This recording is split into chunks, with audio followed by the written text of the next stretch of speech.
అయ్యా ఏమన్నా ధర్మం చేయండి అయ్యా. చిల్లర లేదయ్యా. అయ్యా పేదన్నయ్యా, మీరు కాకపోతే ఎవరు చేస్తారు? దా వచ్చి కూర్చో. నెలకి ఎంత సంపాదిస్తావు? 30,000 అయ్యా. అంతేనా? మంచి సీజన్ లో అయితే ఒక 50 సంపాదిస్తాయా. నా జీతం ఎంతో తెలుసా? నెలకి 20,000. దాంట్లో ఇంటి రెంట్ 8,000 పోద్ది. ఇంకాడికి ఎంత ఉన్నట్టు? 12,000 అయ్యా.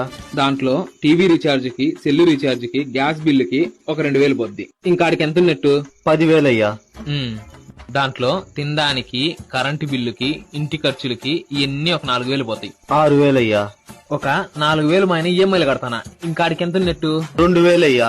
నేను ప్రతిరోజు బండ్లో ఆఫీస్కి పోవడానికి పెట్రోల్ ఖర్చు ఒక 2,000. ఇంక నా దగ్గర ఎంత మిగులుతుంది? ఇంకేముంటది బొక్క.